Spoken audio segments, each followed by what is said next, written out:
Assalamualaikum warahmatullahi wabarakatuh. Halo geng, cuma lagi nih bersama Michan di channel Kisah Misteri. Pada kesempatan kali ini, Michan akan menceritakan kisah misteri yang berjudul Penyandungan. Dan cerita ini ditulis oleh Bang Esot, geng. Jika kalian ingin membaca ceritanya secara langsung, bisa banget kok kunjungi page beliau ya. Nanti link akan Michan sediakan di kolom deskripsi.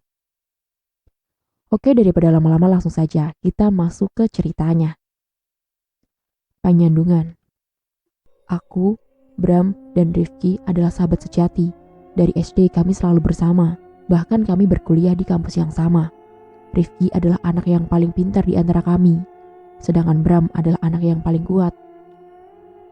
Waktu SMA, si Rifki pernah juara matematika di tingkat provinsi, dan Bram menjuarai karate di tingkat nasional. Kedua sahabatku itu sangat hebat.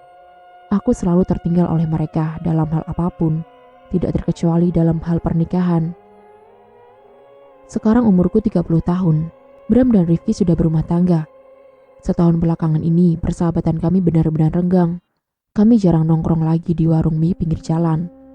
Setiap kali ku ajak mereka nongkrong, jawabannya pasti sibuk dan berujung pada pertanyaan yang membuatku kesal. Kapan sih Jo lu nikah? Lu udah tua, ayolah jangan banyak pilih. Nikah itu enak loh. Pasti kalimat itu yang keluar dari mulut mereka. Bukannya aku tidak mau nikah, tapi sampai saat ini aku belum dipertemukan dengan wanita yang tepat. Siklus asmaraku dari dulu sangat monoton. Biasanya kalau aku suka sama perempuan, pasti perempuannya tidak menyukaiku. Dan kalaupun ada perempuan yang naksir padaku, entah kenapa biasanya aku tidak suka sama perempuan itu. Begitu dan begitu terus dari tahun ke tahun. Aku tidak pasif, selama ini aku gencar mencari jodoh. Sayangnya, jodoh itu bukan perkara yang gampang.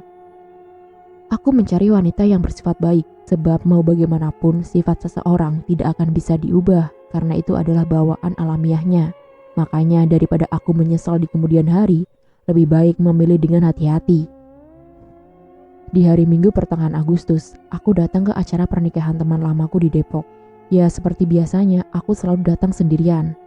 Sementara Bram dan Rifki bersama istrinya. Setelah bersalaman dengan pengantin, aku pergi ke prasmanan dan mengambil makanan secukupnya. Ketika ingin bergabung dengan kedua sahabatku, kulihat meja mereka juga sudah penuh oleh temannya yang juga sudah berkeluarga. Bejo, sini gabung, ambil kursi. Bram memanggilku. Gua di sini aja Bram, jawabku sambil menggelengkan kepala. Akhirnya aku duduk sendirian. Di samping mejaku ada sekelompok bapak-bapak. Ku dengar mereka membicarakan soal jodoh. Aku menguping obrolan mereka. Di Penyandungan, ampuh nggak? Tanya salah satu dari mereka pada kawannya. Ampuh, temanku kemarin mandi di sumur itu dan langsung dapet jodoh. Cantik nggak jodohnya? Buh, cantik banget coy. Penyandungan, di mana itu? Ku geserkan tempat dudukku agar bisa menguping dengan jelas percakapan mereka. Datang aja ke sana. Sumur Penyandungan ada di Banten. Akang mau poligami pun bisa, kata salah seorang dari mereka. Sebelum mereka menyelesaikan makanannya, aku sudah mencatat baik-baik lokasi sumur Penyandungan itu dalam otakku. Apa salahnya dicoba? Siapa tahu sumur itu memang ampuh mendatangkan jodoh. Bejo, tiba-tiba ada seorang wanita menghampiriku. Dia langsung duduk di hadapanku. Elurin, sapaku. Dia Rini, cewek yang udah lama banget naksir sama aku. Tapi aku hanya menganggapnya sebagai teman, tidak lebih. Kok lu gak bilang mau datang ke pernikahannya Rizka? Kalau tahu lu dateng, gue nebeng sama lu aja. Rini langsung nyerocos, membuatku gelagapan. Oh, gue gak tahu kalau lu mau datang juga, Rin. Jawabku sekenanya. Rini mengangguk-angguk lalu menyendokkan makanannya. Rin, lu mau gak nganterin gue? Tanya aku. Kemana? Ke sumur Penyandungan, jawabku sambil menatap wajah Rini. Tempat wisata ya? Ayo. Rini kegirangan. Dari dulu dia memang pengen diajak jalan. Iya, bisa disebut tempat wisata juga sih. Tapi tujuan gua beda, Rin. Gua mau cari jodoh di sana. Hah? Cari jodoh? Sejak kapan lu percaya tahayul kayak gitu? Rini mengerutkan dahi. Nyoba aja, Rin. Siapa tahu manjur, ujarku. Rini terdiam sejenak. Ya udah, kapan? Tanya Rini. Besok. Kok mendadak banget? Ini darurat soalnya. Gue pengen cepat nikah, sergahku. Rini seperti sedang mempertimbangkan ajakanku. Jemput aja besok di rumah, kata Rini singkat. Aku tahu dia sebenarnya kecewa. Cie, Rini dan Bejo duduk bareng. Tiba-tiba Bram menggoda kami dari meja seberang. Kawin dong, ayo kawin, tambah Rifki. Hush, lu kira kami ayam disuruh kawin? Jawabku. Mereka malah tertawa. Keesokan paginya, ku jemput Rini di rumahnya. Aku sudah mencari informasi tentang sumur penyandungan itu di internet, dan aku yakin tidak akan menyasar. Kami berangkat naik kereta. Setibanya di stasiun tujuan, perjalanan dilanjutkan dengan naik mobil angkot menuju lokasi sumur penyandungan. Kami berdua tiba di sebuah perkampungan. Aku sempat bertanya pada salah satu penduduk di sana tentang keberadaan sumur penyandungan. Katanya kalau aku mau ke sana harus izin terlebih dahulu pada kuncinya, yaitu Abah Maman. Kami pun dibawa oleh salah satu warga menuju rumah Abah Maman. Ternyata Abah Maman ini orangnya sangat ramah. Dia dan istrinya menyambut kedatangan kami dengan baik. Makanan ringan disuguhkan. Kami juga dibuatkan teh hangat oleh istrinya Abah Maman. Abah paham soal itu. Jodoh memang kadang susah, kadang gampang. Banyak orang yang datang ke sumur ini untuk minta didekatkan dengan jodohnya. Tapi ingat, tidak semuanya manjur. Ada yang gagal juga. Tergantung nasibnya masing-masing.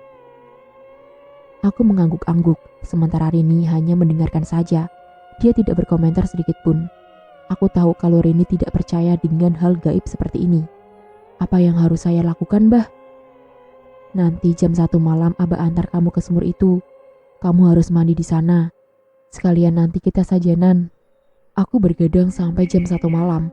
Sementara Rini sudah tidur dengan nyenyak. Sengaja tidak kubangunkan. Kasihan Rini pasti capek. Biar aku saja dan Abah Maman yang pergi ke sumur penyandungan. Jam 1 malam kami berangkat ke sumur penyandungan. Lokasinya ada di belakang kampung. Kami melintasi perkebunan kopi milik warga. Tidak ada lampu di sepanjang jalan menuju sumur. Kami menggunakan senter sebagai penerang jalan. Ada hal yang mengerikan yang aku tahu dari internet tentang sumur penyandungan. Ternyata lokasi sumur itu bersebelahan dengan pemakaman umum. Setibanya di sumur, aku disuruh buka baju. Abah Maman duduk sila di belakangku sambil berkomat-kamit membaca mantra. Tidak lama kemudian, dari kejauhan, kulihat seorang perempuan mengenakan kebaya putih berdiri di antara pohon-pohon kopi. Perempuan itu memandangiku dengan tatapan datar. Siapa dia? Bah, ada cewek tuh, kataku. Abah Maman tidak menjawab. Dia sangat hikmat membaca mantra. Semakin lama ku perhatikan, tatapan perempuan itu semakin menakutkan. Aku lalu menunduk, bulu kuduku merinding. Lalu dari genangan air sumur, kulihat 3 bayangan lelaki sedang berdiri di belakangku. Namun saat menoleh ke belakang, aku tidak melihat siapapun kecuali Abah Maman. Aku kembali mendongak ke arah pohon kopi.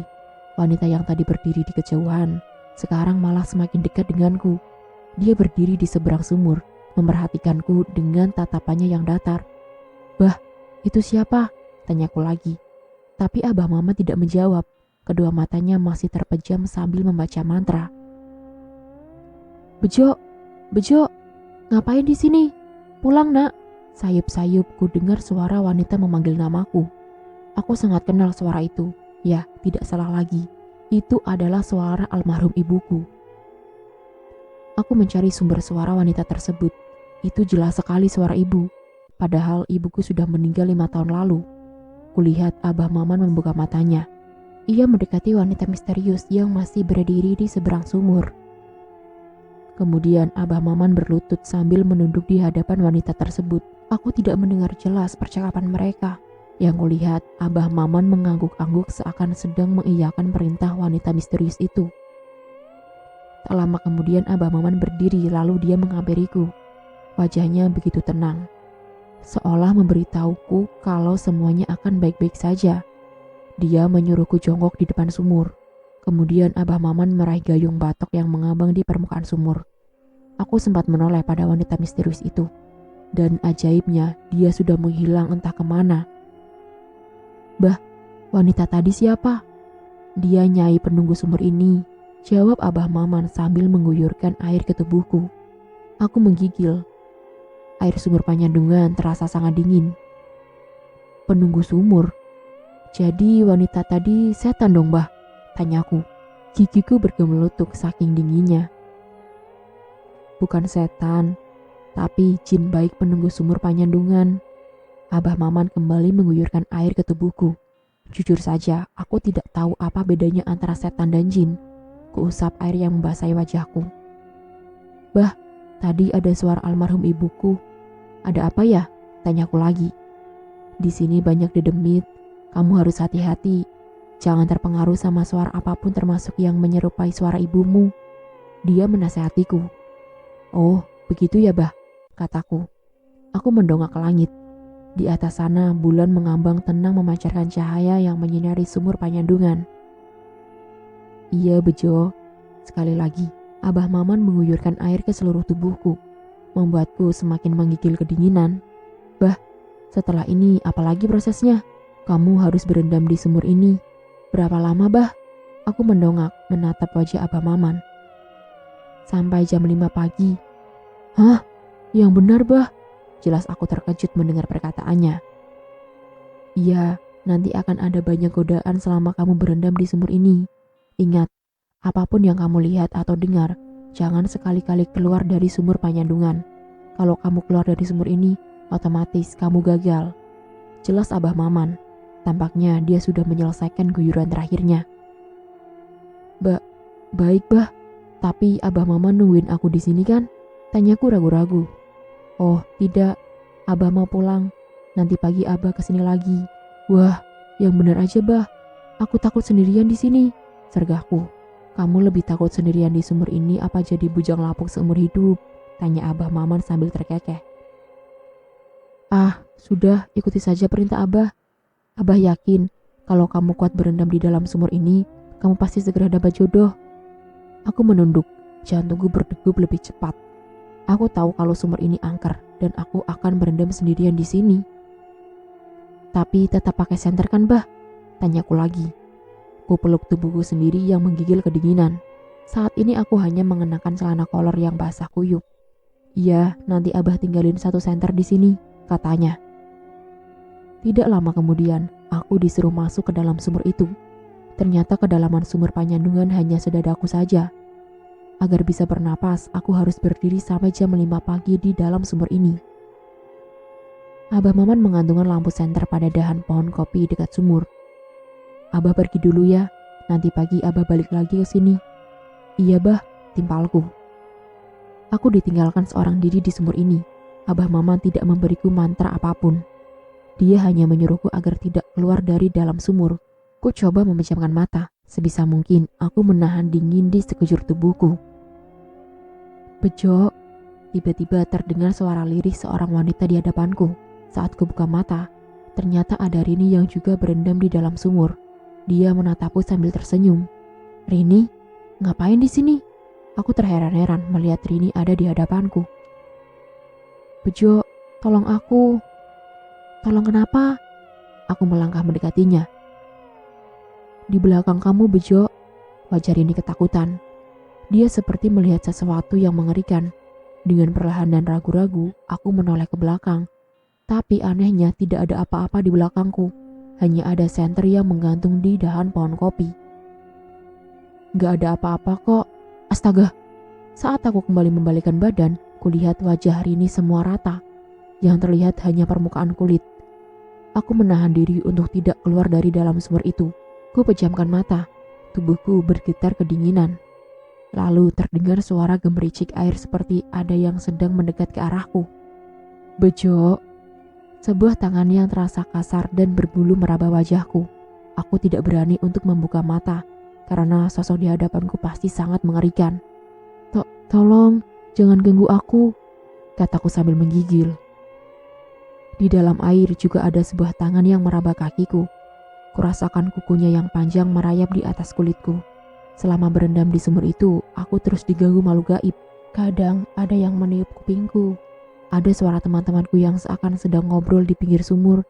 Dan yang tidak kalah mengerikan adalah aku mendengar kembali suara almarhum ibu yang menyuruhku untuk pulang. Untungnya tekadku sangat kuat. Sampai pagi tiba, aku berhasil berdiam diri di dalam sumur itu. Abah Maman pun datang. Dia menyuruhku untuk keluar dari dalam sumur. Sambil tersenyum, dia memberiku sebuah handuk. "Selamat Bejo, kamu berhasil. Abah yakin jodohmu akan segera datang," ujar Abah Maman sambil menepuk pundakku. Mimpi itu datang lagi untuk yang ke-10 kalinya. Dalam mimpi, aku melihat pasar malam di pesisir pantai. Di sana ada seorang perempuan bernama Novi. Dia begitu manis, tingginya semampai, tubuhnya indah gemulai. Setiap kali dia tersenyum, terlihat lesung di pipinya sebelah kiri. Namun yang membuat aku heran, ke-10 mimpiku itu sama. Baik tempat atau adegannya sama sekali tidak ada yang berubah. Mungkin hanya orang gila yang percaya pada mimpi. Tapi rasanya aku memang sudah gila. Aku mulai percaya dengan mimpiku itu. Barangkali itu adalah sebuah isyarat. Ku ingat-ingat setiap objek yang terlihat di mimpi itu. Ku raih buku catatan dan mulai menuliskan satu persatu. Ku tulis pasar malam, pantai, SMK Negeri 3, dan seorang ibu pedagang sawo. Semua itu kulihat dalam mimpi. Aku menggelengkan kepala. Semua objek yang kutulis ini belum cukup untuk menggali informasi tentang lokasi pasar malam itu. Tidak lama kemudian, aku tersentak karena ingat sebuah objek. Dalam mimpi itu, aku juga melihat sebuah bus pariwisata bertuliskan rombongan ziarah makam Syekh Asnawi. Segera aku cari lokasi makam Syekh Asnawi di internet. Dan ternyata makam itu memang ada. Lokasinya tepat di pesisir pantai Caringin, Pandeglang. Aku juga mencari tahu tentang SMK Negeri 3 di sana. Lagi-lagi, mimpiku benar. Sekolahan itu memang ada di Caringin. Bulu kuduku seketika merinding. Mimpi itu bukanlah sebuah kebetulan. Aku tidak boleh menyia-nyiakannya. Pada hari Sabtu, aku berangkat sendirian ke Caringin. Banyak bus-bus pariwisata yang mengangkut para peziarah. Aku sama sekali tidak mengenal siapa itu Syekh Asnawi. Setelah aku cari tahu di internet, ternyata dia adalah seorang ulama besar di Banten. Syekh Asnawi terkenal sebagai ulama yang aktif menentang kolonialisme Belanda. Bahkan beliau sempat dijebloskan ke penjara oleh Belanda karena pemberontakannya dianggap mengancam kedudukan Belanda. Pencarianku semakin menemukan titik terang saat melihat seorang ibu-ibu pedagang sawo di pinggir jalan. Tidak salah lagi, wajahnya mirip dengan yang kulihat dalam mimpi. Segera aku hampiri ibu tersebut. Aku bertanya soal pasar malam di pesisir pantai. "Oh, pasar malam ya? Mas dari sini lurus. Nanti pas ketemu gang pertama, Mas masuk. Dan dari sana tinggal lurus aja. Pasar malamnya dekat pantai, Mas." "Jadi beneran ada pasar malam di sana, Bu?" "Iya, ada, Mas." "Baik, Bu. Terima kasih ya." Aku langsung menuju lokasi yang ditunjukkan oleh ibu penjual sawo. Benar saja. Aku ingat betul kalau ini adalah pasar yang kulihat dalam mimpi. Aku harus menunggu sampai pasar ini ramai pengunjung. Selepas maghrib, pengunjung mulai berdatangan. Para pedagang sibuk menjajakan dagangan mereka. Namun, aku tidak tahu apa yang harus kulakukan di sana. Untuk beberapa saat, aku hanya nongkrong di tukang bakso sambil memperhatikan lalu lalang pengunjung. 2 jam berlalu, aku belum juga melihat wanita yang ada dalam mimpiku. Malam semakin larut. Para pengunjung satu persatu meninggalkan pasar malam. Pedagang juga mulai membereskan tenda mereka. Tapi aku belum juga melihat wanita itu. Mungkin mimpi itu hanya bunga tidur. Aku memutuskan untuk pergi dari pasar malam itu dan mencari penginapan terdekat. Namun sesaat sebelum pergi, ekor mataku menangkap seorang wanita berkerudung merah yang sedang membeli nasi goreng.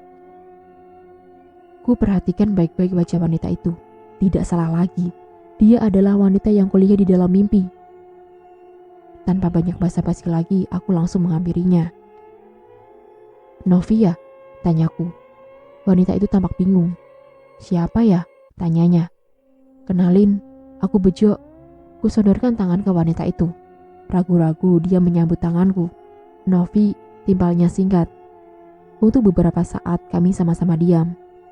"Kamu siapa? Tahu namaku dari mana?" tanya dia lagi. Sangat konyol kalau aku bilang tahu dari mimpi. "Media sosial. Aku suka lihat kamu di media kamu." "Oh, begitu," kata Novi. Aku sangat bahagia. Itu adalah pertemuan yang paling berkesan dalam hidupku. Semakin lama aku dan Novi semakin akrab. Ternyata dia sudah tidak punya orang tua. Dia hanya tinggal bersama kakak laki-lakinya. Aku tidak peduli dengan latar belakangnya itu. Yang penting aku merasa nyaman bersamanya. 2 bulan dekat dengan Novi, akhirnya aku memutuskan untuk menikahinya. Pernikahan kami sangat meriah. Aku tidak menyangka ternyata sumur penyandungan itu manjur. Aku tahu Rini pasti kecewa, tapi mau bagaimana lagi? Aku benar-benar mencintai Novi, wanita yang kukenal lewat mimpi. Setelah 1 minggu Novi menjadi istri sahku, tidak ada hal janggal dalam rumah tangga kita. Hingga akhirnya suatu malam, aku terbangun dan istriku tidak ada di kamar. Ku cari dia ke seluruh ruangan rumah, tapi tetap tidak ada. Jelas aku panik dan segera lari keluar rumah untuk mencarinya. Di luar, kulihat Novi sedang mengobrol sendirian di halaman rumah. Aku penasaran, apakah istriku bisa melihat hantu? "Nov, kamu ngobrol sama siapa?" Aku menghampirinya. Kok kamu bangun?" Tanyanya balik. "Iya, aku kaget kamu hilang. Tadi kamu ngobrol sama siapa? Hantu ya?" Aku terus mendesaknya. "Iya mas, maaf aku baru bilang sama kamu kalau aku bisa melihat hantu. Tadi ada pocong yang mau masuk rumah kita, tapi udah aku usir," jelas Novi. Aku tidak menyangka kalau istriku ternyata seorang indigo. "Nanti kita bicarakan lagi soal ini. Sekarang ayo kita masuk," ajakku. Selain kejanggalan itu, aku juga mulai mempertanyakan ketaatannya terhadap ajaran agama. Soalnya selama tinggal serumah dengan Novi, aku tidak pernah sekalipun melihatnya sholat, apalagi mengaji. Pernah suatu malam saat aku sedang membaca Al-Quran, Novi menghampiriku dengan wajahnya yang panik. "Mas, aku lagi sakit gigi. Baca Al-Qurannya nanti saja ya," ujar Novi. Dia menyuruhku untuk berhenti membaca Al-Quran. Aku bingung. Katanya dia sakit gigi, tapi dia tidak mau diajak ke dokter. Tampaknya memang ada sesuatu yang belum ku ketahui tentang Novi. Tingkahnya semakin lama semakin aneh. Aku harus tanyakan ini ke orang pintar. Aku bekerja sebagai freelancer di bidang desain grafis. Pekerjaan ini membuatku lebih banyak waktu untuk mengawasi tingkah Novi di rumah. Pagi ini Novi sedang masak di dapur, sedangkan aku sibuk mengerjakan pesanan klienku. Tak lama berselang, istriku seperti mengobrol dengan seseorang di dapur. Sesekali ku dengar ia tertawa. Istriku seperti sedang mengobrol dengan teman akrabnya. "Novi, kamu kenapa sih? Aku gak suka dengar kamu ngobrol sendirian kayak gitu." "Maaf mas," Novi menunduk. "Kamu ngobrol sama siapa?" "Hantu." "Dia temanku," jawab Novi pelan. Aku menggelengkan kepala. Aku gak mau punya istri yang berteman dengan hantu. "Ya udah, aku minta maaf mas." Novi menatapku. Dia lalu menoleh ke kanan. "Kamu pulang aja ya, suamiku marah," kata Novi kepada sosok yang tak kasat mata di sampingnya. Setelah Novi bilang seperti itu, jendela dapurku terbuka dengan sendirinya. Seperti ada sesuatu yang keluar dari ruangan ini. "Nov, aku paham kamu bisa lihat hantu. Tapi aku tidak bisa membiarkan istriku berteman dengan makhluk halus. Sekarang kamu udah jadi istriku. Aku mohon jangan berinteraksi dengan hantu lagi ya."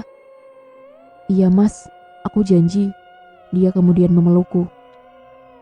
Tengah malam, lagi-lagi aku terbangun. Novi sudah tidak ada di tempat tidur. Aku pun bangun untuk mencari istriku. Sebelum sempat membuka pintu kamar, ku dengar suara Novi sedang mengobrol dengan seseorang. Kali ini aku dapat mendengar suara lawan bicaranya itu. Ku buka sedikit pintu kamar lalu mengintip Novi dari celah pintu. Yang kulihat kali ini benar-benar membuatku tercengang. Istriku berubah wujud. Wajahnya hitam legam, kukunya panjang sampai menyentuh lantai. Aku dapat mengenalinya karena dia masih mengenakan baju tidur. Aku juga dapat melihat lawan bicaranya itu.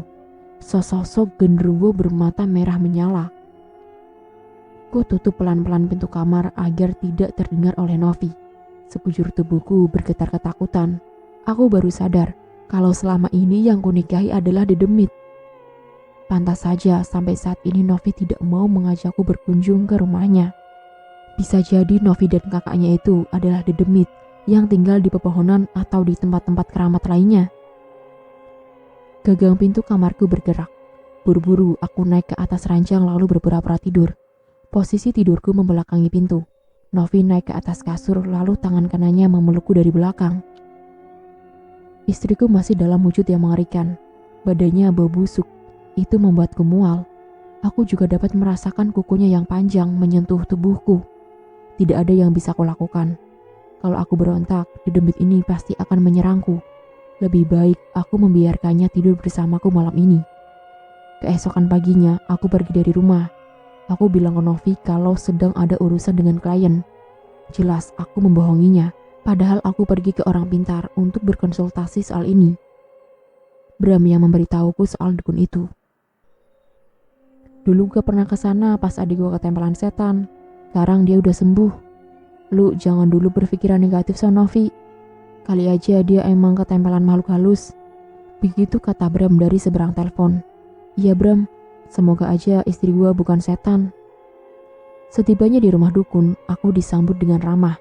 Dukun itu bernama Ki Handoko. Penampilan Ki Handoko sama sekali tidak mencerminkan seorang dukun. Dia mengenakan celana pendek dan kaos oblong warna putih. Tampaknya Ki Handoko tinggal sendirian di rumah ini. Ia menyuguhkan air putih dan pisang goreng yang terlihat sudah lembek dan tidak menarik. Istrimu itu adalah dedemit sumur Panyandungan. Dia dedemit perempuan yang umurnya sudah mencapai 3000 tahun, tapi tidak kunjung menikah. Tidak ada satupun jin yang mau menikahinya. Kalau istilah manusia, dia itu perawan tua. Tampaknya ada yang sengaja menjodohkanmu dengan dedemit itu, jelas Ki Handoko. Sialan, jangan-jangan itu perbuatan Mbah Maman. Ya bisa jadi ulah manusia, kata Ki Handoko. Terus apa yang harus saya lakukan Ki? Ceraikan istrimu, suruh dia kembali ke alamnya. Tapi aku sudah menyetubuhinya dan kalau dia hamil bagaimana? Tanyaku lagi.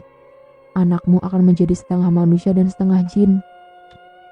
Jujur saja, setelah mendengar perkataan Ki Handoko, aku langsung berharap si Novi ini tidak hamil. Aku tidak bisa membayangkan bagaimana jadinya punya anak yang bisa hidup di dua alam. Nanti setelah kau ceraikan istrimu, taburkan garam ini di sekeliling rumahmu, biar dia tidak berani datang kembali ke rumah. Ki Handoko menyodorkan sebuah plastik hitam yang berisi garam. Baik Ki. Setelah menerima garam itu, aku langsung pamit pulang.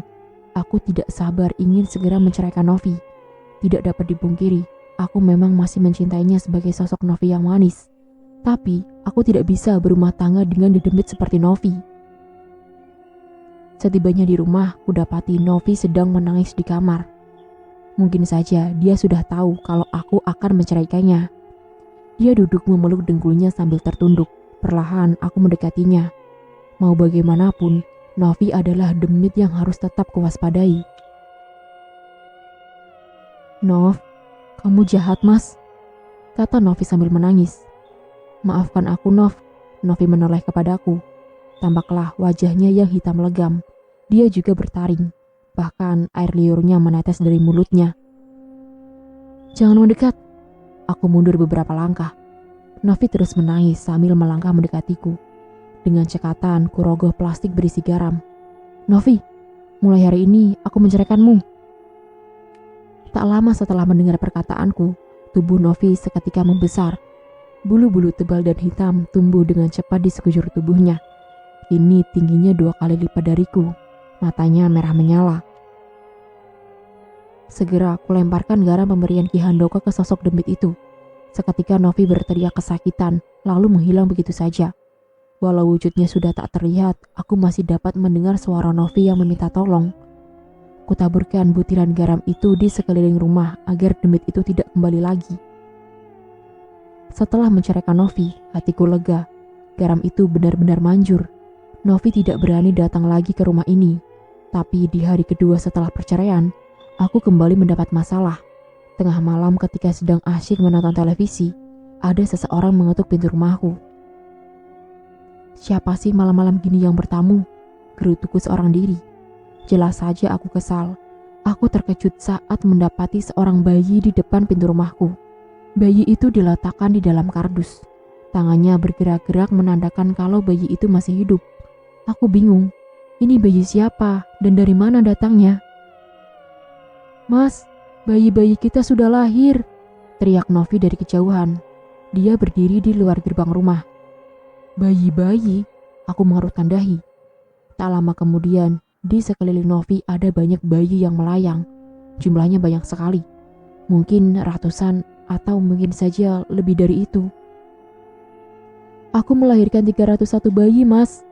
Dan hanya satu yang berwujud manusia. Aku titip satu anak itu ke kamu, Mas. Tolong, jaga dengan baik." Novi tersenyum lagi. Dia kemudian pergi begitu saja. Aku tidak menyangka bakal punya anak sebanyak itu. Dan sekarang mau kuapakan anakku ini? Mana bisa aku mengurus bayi sendirian. Oh ya, aku tidak perlu mengurusnya. Nanti biar baby sister yang mengurus bayi ini. Ku bawa bayi dalam kardus itu masuk ke dalam rumah, lalu kuletakkan di atas tempat tidur. Bayi itu bertelanjang badan, tapi dalam keadaan bersih. Ternyata dia perempuan. Aku harus segera menamainya. Kira-kira nama yang cocok apa ya? Claudia. Ya, ku namai dia Claudia. Biar agar modern dan tidak seperti namaku yang kurang bagus. Biar nanti anakku punya nama yang paling keren di antara teman-temannya. Anakku tumbuh dengan sehat. Aku tidak jadi membayar baby sister. Aku sendiri yang mengurusnya.